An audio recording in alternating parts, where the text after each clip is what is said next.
Muraho neza. Yesu ashimwe cyane kandi Yesu wacu yamamare ahabwa icyubahiro. Uyu mwanya rero tugiye gusangira ijambo ry'Imana. Reka dutangire dusenga Imana itugire neza. Turagushimiye Mana nziza, turagushimiye Uwiteka, urakoze ko uyu mwanya ushimye ko twumva ijambo ryawe. Nushimwe cyane Nyiringabo, uyu mwanya ni mwiza tugiye kungukiramo kandi nyagora ku ngoma. Ndakwinginze tweze tubabarire kuko tuba twerekeje imitima yacu kure cyane, twagiye kure Nyiringabo. Tubabarire kubw'ibyaha n'ibicumuro ibi byose twaba twakoze, maze Nyiringabo ube mu ruhande rwacu, turinde umubi n'ibibi byose, utugire neza, utugotesha ubuntu bwawe, ineza n'urukundo rwawe bikomeze kuba mu ruhande rwacu, mu izina rya Yesu mbigusabye, amen. Uwiteka ashimwe cyane ubwoko bw'Imana. Tugiye gusangira ijambo, turasanga mu rwandiko rwa kabiri rwa Petero,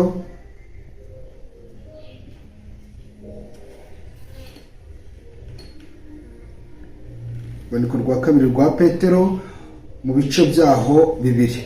Haranditse, hari umutwe w'amagambo uvuga ngo ibyerekeye abigisha b'ibinyoma. Ariko nk'uko hariho abahanuzi b'ibinyoma badutse mu bwoko bw'Abisirayeli, niko no muri mwe hazabaho abigisha b'ibinyoma. Bazazana rwihereranwa inyigisho zirema ibice, zitera kurimbuka, ndetse bazihakana na shebuja wabacunguye, bizanire kurimbuka gutebutse. Ingeso zabo z'isoni nke benshi bazazikurikiza, batukishe inzira y'ukuri, kandi irari ryabo rizabatera gushaka indamu kuri mwe, bababwiye amagambo y'amahimbano, ariko iteka baciriweho uhereye kera ntirizatinda, no kurimbuka kwabo ntikuzahunikira. Imana itugirire neza. Twongere dusubiremo aya magambo. Haranditse hati, ariko nk'uko hariho abahanuzi b'ibinyoma badutse mu bwoko bwa Isirayeli, niko no muri mwe hazabaho abigisha b'ibinyoma. Bazazana rwihereranwa inyigisho zirema ibice, zitera kurimbuka, ndetse bazihakana na shebuja wabacunguye, bizanire kurimbuka gutebutse. Ingeso zabo z'isoni nke benshi bazazikurikiza, batukishe inzira y'ukuri, kandi irari ryabo rizabatera gushaka indamu kuri mwe, bababwiye amagambo y'amahimbano, ariko iteka baciriweho uhereye kera ntirizatinda, no kurimbuka kwabo ntiguhunikira. Imana itugire neza kandi Imana ibe mu ruhande rwacu. Iri jambo ry'Imana cyangwa se ibi byanditswe byera byanditswe na Petero intumwa, yari arimo abwiriza ubwoko bw'Imana, abwiriza abantu, atubwira natwe. Imana itugire neza, atubwira iby'abahanuzi b'ibinyoma cyangwa se iby'abigisha b'ibinyoma. Nyuma yandika rero yeruye, aravuga ati nk'uko hariho abigisha b'ibinyoma, abahanuzi b'ibinyoma mu Bisirayeli, niko no muri mwebwe hazazamo abahanuzi b'ibinyoma. Ngabo bazazana inyigisho ziyobya ngo zicamo ibice. Ushobora kumva ijambo rivuze ngo gucamo ibice, ukagira ngo wenda bazaza bavuga ngo mwisenga mwigira gutyo. Oya, hari igihe atari uko bazaza bavuga. Ariko abigisha ngo b'ibinyoma bo baratandukanye. Ingabo za Satani zifite amayeri menshi. Satani nawe ubwe afite amayeri menshi, ndetse niba ingabo za Satani zibasha kwiyoberanya, Satani we yakiyoberanya cyane kuzirenza. Rero izo ngabo Satani yakoresha zikiyoberanya, zikaza zitwikiriye uruhu rw'intama, nyamara imbere ari amasega aryana, zizakoresha ubutumwa buyobya abantu b'Imana, kuko Satani we azi ibyiza byose byo mu ijuru, yabayeyo, azi ibyanditswe byera, yarabisomye, azi uko mu ijuru ari heza, kandi azi nuko isi nshya izaba imeze, itamirijwe ubwiza, irimbishijwe rwose. Arayizi kuko Edeni ikiri hano mu isi igitunganyijwe, Satani yari abizi, ndetse ajya no gushuka Eva. Niyo yamusanzemo iyo si nziza, iyo si nshya, Satani arayizi. Hanyuma rero umuntu atarakumirwa ngo ave muri Edeni ashyirwe inyuma ya Edeni, yari ari mu isi nziza imeze neza, kuko twebwe abantu twaremewe n'ubundi kuzaba mu isi. Ariko nubwo twaremewe kuzaba mu isi, kuba muri Edeni, umuntu akimara gucumura yakuwe muri Edeni. Akimara gukurwamo rero ibyago biba byinshi, ibyaha biragwira. Imana itangira kugenda irimbura abantu ikoresheje umuriro, ikoresheje umwuzure. Sodomu na Gomora yatwitse abantu, ku bwa Nowa yarimbuje umwuzure abantu. Ariko Imana ifata umwanzuro w'uko itazongera kurimbuza abantu umwuzure, itanga ikimenyetso cy'umukororombya, ivuga yuko itazongera kurimbuza abantu umwuzure. Ariko rero icyo gihe umuntu akimara gukurwa rero muri Edeni, habayeho iki? Ibyaha bimaze kugwira, abantu bari kugenda bapfa kubw'ibyaha, bagapfa babuze ibitambo batamba kubera ibyaha bakoze.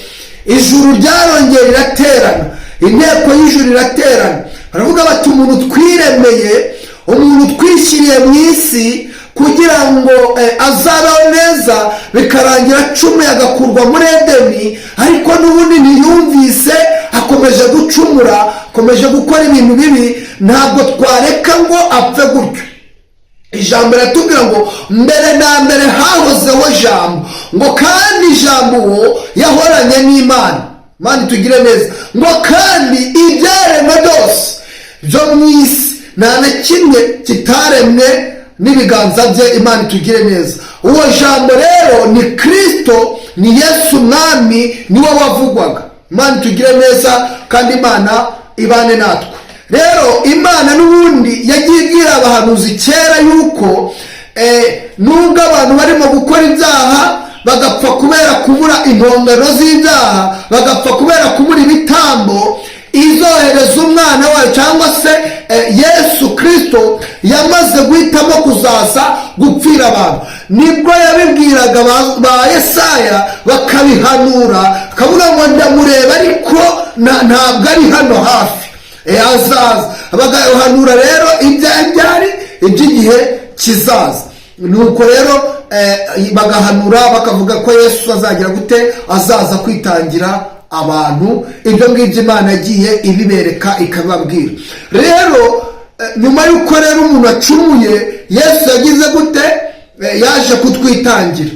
Yaraje aratwitangira kugira ngo ibyo twabonaga, iyo twakoraga ibyaha tugapfa kubera tutabonye icyo gutamba, kubera utatanze imfizi, kubera igitambo cyawe kitashimwe, kitarobanuwe rwose ngo kibonwe n'igishimishije, nicyemerwe, bikarangira upfuye.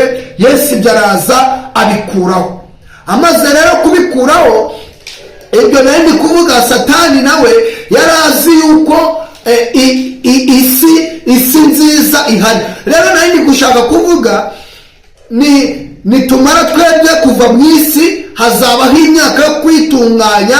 Icyo gihe tuzaba turi mu ijuru. Nihabaho rero igihe cyo kwitunganya, isi imaze gutunganywa, yongeye guhindurwa bundi bushya, imaze guhinduka iyo abana b'Imana babamo, nta byo gucumura, nta bintu bibi bitubaho. Icyo gihe tuzagarurwa mu isi, tuze kuyibamo. Imana itugire neza, kandi Imana itwifashize. Iyo si rero niyo Satani azi, iyo si tugomba kuzabamo uko yahoze. Satani arayizi, ntabwo rero yishimira yuko twebwe twazayibamo. Niyo mpamvu akoresha amanyanga n'amayeri menshi kugira ngo abantu birangire batakiri mu murongo Imana ibashakamo, bagakora ibibi, yarangiza agakoresha ubuhendanyi bwinshi cyane, agafata ibintu bibi twebwe tukabyita ibyiza, akabyita ibyiza akabidushyiramo, natwe tukabyemera, abantu bikarangira umuntu agiye atakaza umubano yari afitanye n'Imana, ndetse no kuzaba mu isi nshya, kuzabona ubugingo buhoraho ukaba urabitakaje. Rero abigisha b'ibinyoma Petero yari arimo avuga barahari, ni benshi cyane, uretse ko hari n'abatari baza, ariko nabo bazaza, ariko n'abaje rero tubamenye. Abigisha b'ibinyoma, abahanuzi b'ibinyoma, ngo bazakoresha amagambo yo kubeshya bavuga ngo ni Imana ivuze, ngo ni Yesu ubatumye, ariko mu by'ukuri azaba atari we ugize gute ubatumye. Uzabona abantu ngo munkurikire ndakiza, ndavura abantu, nimubwira ngo kira urakira, nimubwira ngo genda ucuruze uzunguka, nimubwira ngo shaka umugore tumushaka, nyine ibintu byose usange babigize nk'ari telekomande bakanda bikikora. Usanga umuntu yigize bamugize nk'ikigirwamana, yigize nk'Imana irema ibintu ikabikomeza, kubera za mbaraga yahawe n'ubushukanyi n'ubuhendanyi, kugira ngo azahende abana b'Imana, abayobye, abatware. Uzabona abantu benshi bitwaza ubutumwa bwiza, bajya ku mbuga nkoranyambaga bavuga ngo tuvuga ubutumwa bwiza bwa Yesu Kristo, ndetse banigishe ku nyigisho z'abigisha b'ibinyoma, bavuge no ku nyigisho z'abahanuzi b'ibinyoma. Bazabavugaho, babatera amabuye mu mitima no ku magambo, bavuge bati abo ni abagome, barahari, barayobya, nyamara nabo ubwabo bazaba ari iki? Ari ab'ibinyoma. Ndagira ngo nkubwire ngo uretse gusenga ukanasoma Bibiliya, nta kintu na kimwe muri iyi si cyazagufasha kumenya ngo inyigisho nkurikiye ni iz'ibinyoma cyangwa se iz'ibinyoma.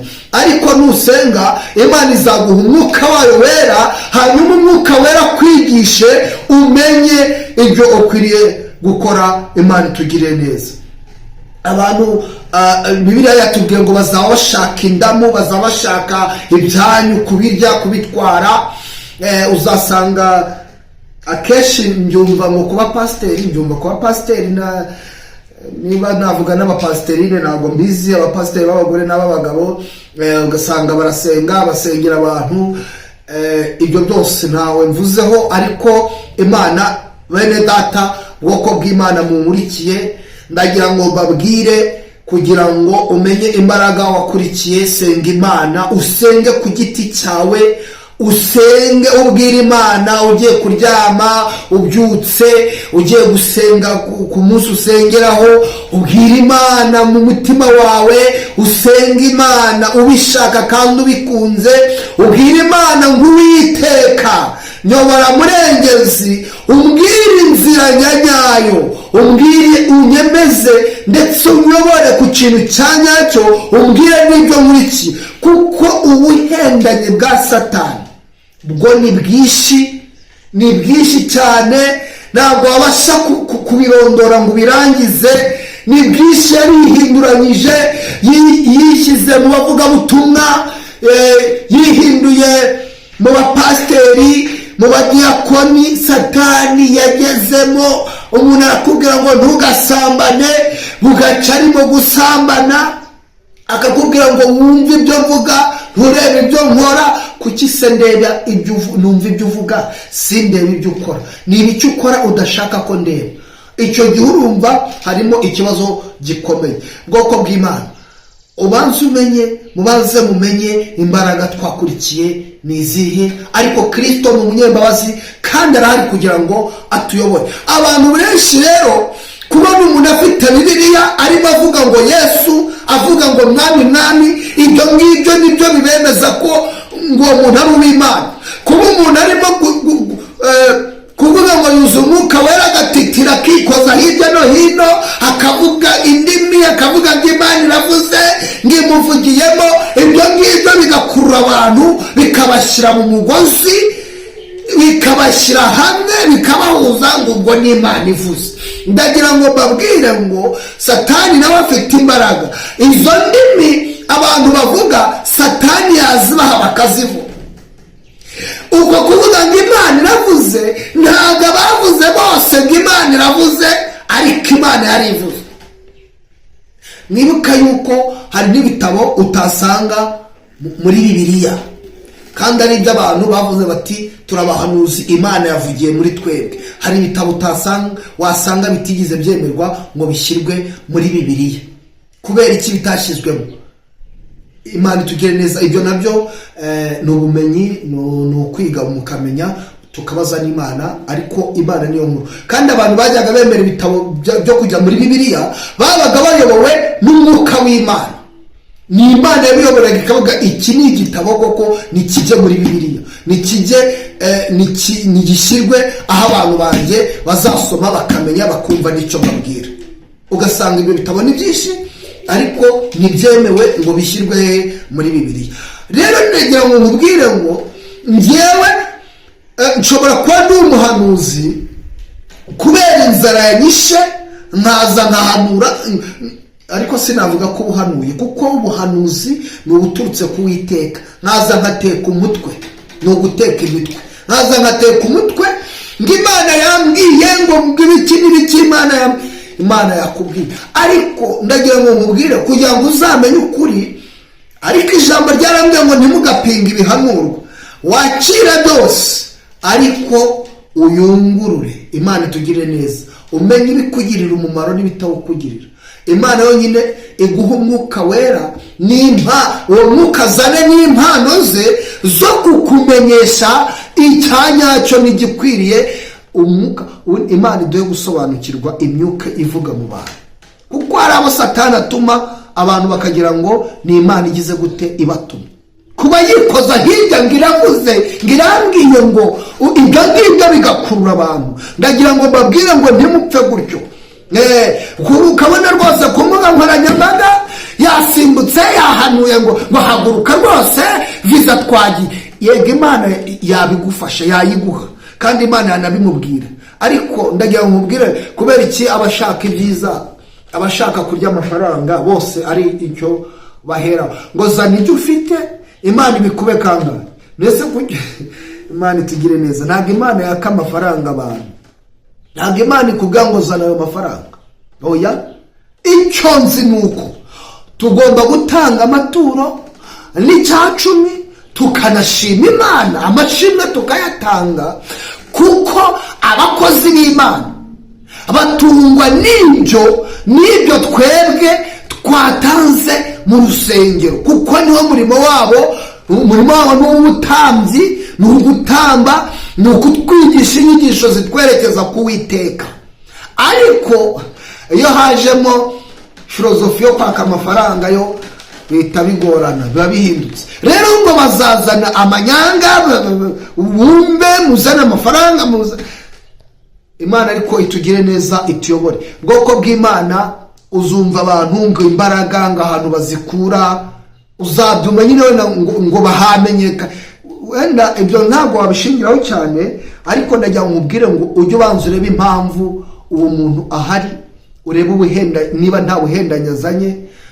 Kubwira ati hariya ntabwo twisanzura, hari ibintu batemera, ntabwo twisanzura, mureke twisanzure. Hano ibingibi hano biremewe, mujye mubikora uko mushaka, ariko n'amaturo aze. Hanyuma uzabona abantu b'abakire cyane bafite amafaranga, aho hantu ariho bakunda, babemerera gukora ibyo bishake. Ariko ntabwo itorero iri dusengeramo ari ryo rizatujyana mu ijuru. Nimba usenga mu itorero cyangwa idini runaka, ntabwo ari ryo rizakujyana mu ijuru, ahubwo wenda ibyo urikoreramo nibyo bizaguherekeza, nibyo bizatuma ubona ubugingo buhoraho. Imana itugire neza. Ariko n'iryo torero usengamo rizakubera umuyoboro, si byo rizakujyana mu ijuru, ariko rizakubera umuyoboro wo kugira ngo uzagere mu ijuru, kuko iryo torero niryo rizagutoza ibyo kujya mu ijuru. None niba iryo ntabwo mvuze ku matorero. None nimba umuntu kwigisha izo nyigisho ari umwigisha w'ibinyoma, ari umuhanuzi w'ibinyoma, avuga abwirijwe na Satani, buriya Satani rero ikintu afatiraho abantu, ntabwo umuntu yabwiye yeretse ibintu cyase umuhanuzi we ntabwo yavangirwa. Umuhanuzi wa Satani ntiyavangirwa. Urabona ibintu nyine bigenda bifata indi ntera bitera imbere, ibintu byazamuye urwego. Usanga abantu rwose ntabwo mvuze ko ari abahanuzi ba Satani, ari abahanuzi b'ibinyoma ba Satani, hari n'abatari ibinyoma bavuga icyo Imana yamubwiyeho.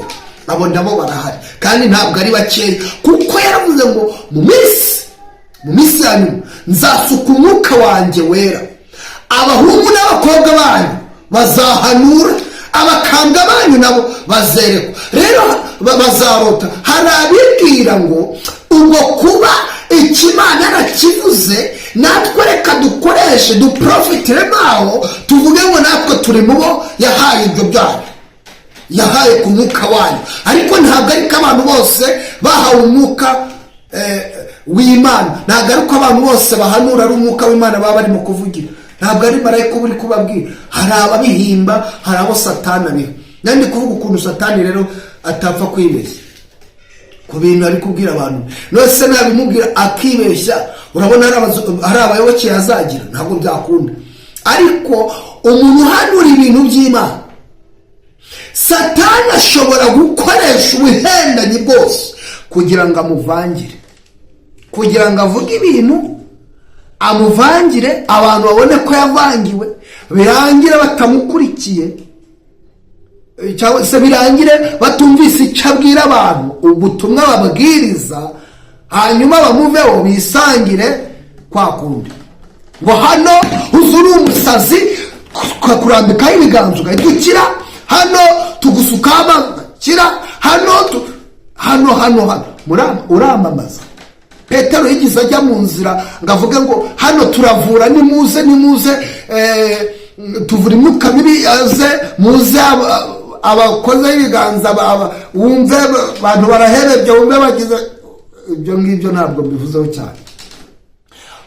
Wigize ubona Yesu ajya mu nzira avuga ati abarwayi aribo baza, abarimo imyuka mibi nimuze, muzane abarimo imyuka mibi mbavure, ubone abarambitse ahantu, akoze ikibuga cyabo abarambitse ahantu. Bene data ndagira ngo mbabwire ngo musabe Uwiteka abigishe ku nyigisho turimo gukurikira.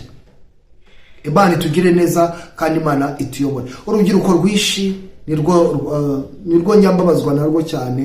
Abantu barayobye, barashize. Urasenga mukanya ngo hano ngo nuza turakugira umudiyakoni, ngo nuza turakugira umuyobozi, ugahita wiruka. Ibyo bintu ugiyemo urabizi, wasengaga, ariko ngo nuza hano ngo kubera twabonye umeze gutya ngo tukagwiza inshingano ngo bakazajya baguha amafaranga, ibyo bintu ukaba urabikunze. Uwo ni umurimo w'Imana ugiyeho, cyangwa ugiye ku murimo w'umuntu? Imana itugire neza kandi Imana itwigishe. Abantu benshi bagiye biyomora ku matorero bari barimo ngo babimye imirimo ngo bakore, ariko se nimba ukorera Imana, wakorera Uwiteka akazaguha ingororano? Ni ngombwa itorero urimo ariguha inshingano. Umuntu ukabona yarekaramye ati ntabwo bikunda, iri torero nirinde riraguha imirimo. Itorero riratoranye cyangwa Imana ni itorero? Niba Imana itarabona kuko iri izo nshingano, ntukazibone.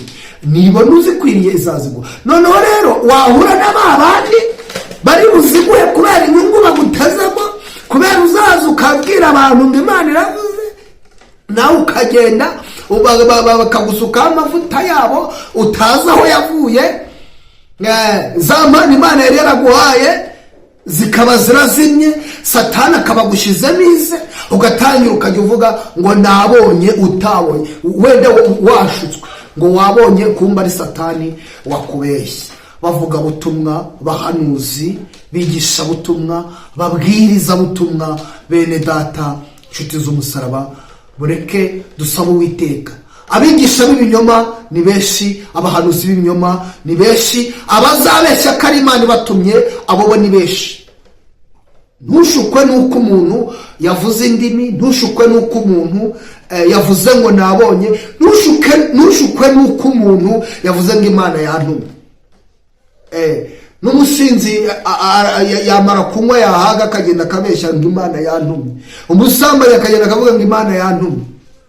Simvuga yuko Imana itabakoresha, nabo yabakoresha kugira ngo abantu bahinduke, ariko ndagira ngo nkubwire mwene data, nshuti y'umusaraba, nimba wumva yuko ari Kristo wakurikiye, nimba wumva yuko ubutumwa bwiza bugukora ku mutima, ukumva ukwiriye gukurikira Kristo, ukumva ukwiriye kunamba ku bintu by'Imana, ongera usenge. Ashobora kuba yaraje akubwiriza ubutumwa bw'Imana, akubwira ibyiza by'ijambo ry'Imana, akavuga ngo Yesu, ariko ijambo rirambwira ngo umuntu wese uvuga ngo mwami mwami, uwo ntabwo ari we uzaragwa ubugingo, ntabwo ari we uzaragwa ubuzima bw'iteka, ahubwo ngo keretse uko ari byo Data ashaka. Umenye rero ndi hehe? Ese narayobye? Nubwo bambwiye ubutumwa bwiza, nubwo baje biyambitse uruhu rw'intama bavuga ngo Yesu ni umwami, umwana w'Imana yaradupfiriye, umenye ngo nizihe mbaraga zibyishe inyuma. Imana itugire neza. Dusenge, nta yindi nzira dacamo, kandi ndagira ngo nkubwire ngo niba unasenga, komeza usenge, komeza usenge. Aho usengera simaza, ariko komeza usenge, komeza usenge, ukomeze usenge Imana, uyibwire mu mutima wawe, uvuga uti niba narakurikiye n'inyigisho z'ibinyoma, Mana nyobora, mbwiriza. Ni wowe mubwiriza mwiza. Yesu niwe mubwiriza ubutumwa mwiza, kuko yagiye abwiriza abantu, abwiriza imbaga y'abantu, akababwira ubutumwa bwiza. Ubwire Yesu ubwo mbwiriza ubutumwa bwiza, ntabwo nshaka kuzarimbuka, nkurikije ibyo nabwiwe, nkurikije ijambo numvishe, sinshaka kuzarimbuka, sinshaka kuzajya muri Gehinomu. Ngaho mbwiriza ubutumwa bwiza muri njyewe, maze unyobore mu nzira ya nyayo, menye icyo nkwiriye gukora. Imana itugire neza.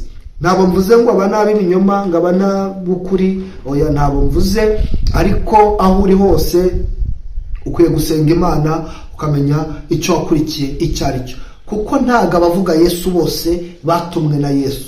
Imana itugire neza. Satani ubwe yaragiye abwira Eva, aramubwira ngo Imana ngo harabashutse, ahubwo nimurya kuri iki giti muzahita mumera nkayo, muzahita mumera nk'Imana. Agira ngo ni ubutumwa bwiza, agira ngo ni byiza, agira ngo ibyo koko ni ibyo kumugirira umumaro. Eva birangira ariya kuri rwa rubuto, birangira n'abasoromye aho ageze gute ariye, ariko nyamara ntabwo icyo Satani yarabwiye Eva ko ari ukuri, ariko Eva we yumvaga ari ukuri. Rero n'umuntu ashobora kuzavuga ngo Yesu Yesu, mwami mwami, dore murarimbutse, nimwihane, akavuga ngo nimwihane, ariko nyamara muri we afite izindi mbaraga zigize gute zimuyoboye, kuko ibi nibyo arabizi ko utabijyaga. Ariko namara kubihindura agakoresha ibyiza, nimuze kwa Yesu arakiza, hano hari Imana ivuga, hano hari Imana ikora ibitangaza, nshuti bene data, azabya abantu benshi kandi abantu bazamukurikira ari benshi. Ariko ndagira ngo nkubwire, komera ku cyo wamenye. Haleluya. Komera ku cyo wamenye, ukomere kuri Yesu, ukomere ku ijambo ry'Imana, ukomere ku ijambo wumvise uhereye kera. Twarabwirijwe ubutumwa bwiza, twarabubwirijwe. Nta muntu n'umwe wavuga ngo niwe ugomba kumbwira ukuri. Dufite Bibiliya. Fata Bibiliya usome, wumve icyo ijambo rivuga. Numara kurisoma rizakuyobora. Haleluya. Rizakuyobora, umenye ko kwihana bikwiriye, wihane. Numara kwihana ukemerera Umwuka Wera, ukemerera ijuru, Umwuka Wera uzawubona, kandi Umwuka Wera azakwigisha. Ibi byose tubyigishwa n'Umwuka Wera, byose tubimenyeshwa n'Umwuka Wera, kuko Yesu yaravuze ngo uwo mwuka naza, haleluya, ngo icyakora muzamenya ukuri, muzamenya rwose, Umwuka nabamanukira, kandi uwo mwuka ntazabura kutumenyesha ibyenda kuba, ntazabura kukubwira niba inzira urimo ari iy'ukuri. Ariko ndagira ngo mubwire ngo iri kote ryitwa idini ryo uryiyambure. Wiyambure ikote ryitwa idini, ryitwa itorero, ahubwo ukurikire inzira za Kristo. ntazagira ukubwira ngo iri dini riniri ngo hano ni satani. Oya, ibyo uzabibwirizwa n'umwuka, ubibwirizwe n'ijambo. Haleluya! ubwirizwe n'ijambo Imana ubwayo yo yiyandikishirije, hanyuma ubibwirizwa n'umwuka nk'impano n'ikimenyetso twahawe na Kristo. Umwuka akaba ingwate twahawe na Kristo, akaba umufasha. Uwo niwe uzagufasha kumenya. Ntazajya ukubwira ngo hano ni satani, ariko umenye ngo mwiriye gusenga no kumenya icyo nakurikira. Ntuzakurikire ibitangaza bibera mu itorero runaka cyangwa mu idini runaka. Ntuzakurikire ko umuntu yavuze ngo Imana iravuze. Ntuzakurikire bya bindi byose abasimbuka babwiriza bameze batabi ibiki byose. Ibyo ntazaba ari byo bigukurura.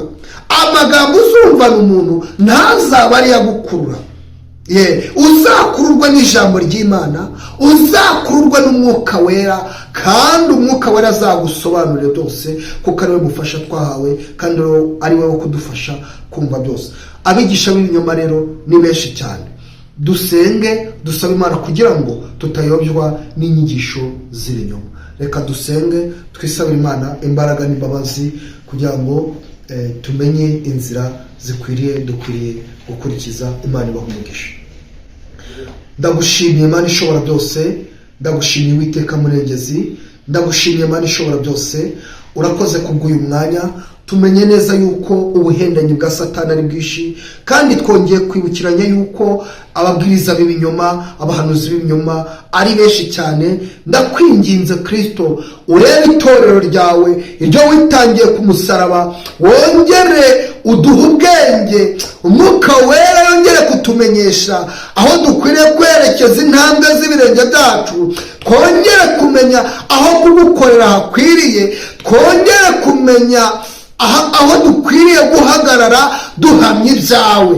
Ndagusabye urengere urubyiruko, abakuze n'abatoya, uwitaho kuri Kristo. Mwami mwiza, ibiyobya byaraje, ababwiriza b'ibinyoma bakomeje kwiyongera, kandi n'abandi bazaza. Ariko ndakwinginze, uwemeye kumva, uwemeye kumenya ijambo ryawe, uwemeye kuyoborwa n'umwuka wera, umuhe imbaraga, umuyobore rwose, umugire neza, kandi umuhe kumenya. Dushyigikire, uri Alpha na Omega, uri Imana ishobora byose, urategeka. Ni mu izina rya Yesu mbigusabye nizeye, amen.